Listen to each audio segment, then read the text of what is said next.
తమిళనాడులో కొత్త కూటమి ఏర్పడబోతోందా? ఆంధ్రప్రదేశ్ తరహాలో అక్కడ రాజకీయ సమీకరణలు ఉండబోతున్నాయా? అలాంటి ఫలితాలనే రాబట్టుకునేందుకు వీలుగా ప్రస్తుతం అడుగులు పడుతున్నాయా? సో తమిళనాడులో ఎలా అయినా పట్టు సాధించాలని బీజేపీ చేస్తున్నటువంటి ప్రయత్నం ఏంటి?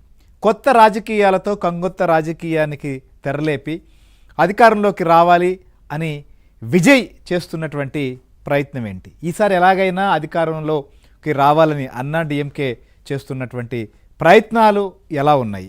సో అధికారాన్ని కొనసాగించాలని డిఎంకే వేసినటువంటి ఎత్తులేంటి?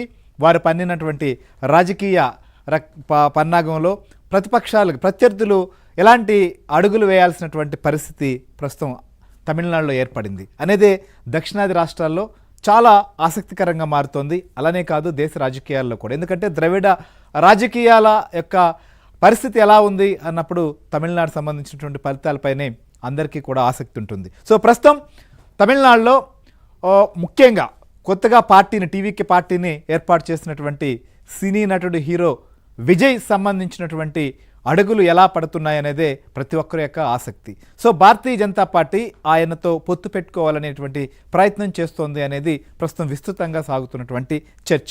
సో అందులో భాగంగానే ఆయనతో అనేక దఫాలుగా కూడా రకరకాల వ్యక్తులతో చర్చలు జరిపారనేటువంటిది బయటకు వస్తున్నటువంటి మాట. కానీ ఎక్కడ ఎవరు అటు విజయ్ కావచ్చు, భారతీయ జనతా పార్టీ కూడా ధృవీకరించలేదు. ఇంకోవైపు ఇప్పటికే ఎన్డీఏలో ఇటు బీజేపీ, అన్నా డిఎంకే సంబంధించి కూడా వారు కలిసి పోటీ చేయాలనేటువంటి ఒక నిర్ణయానికి వచ్చారు.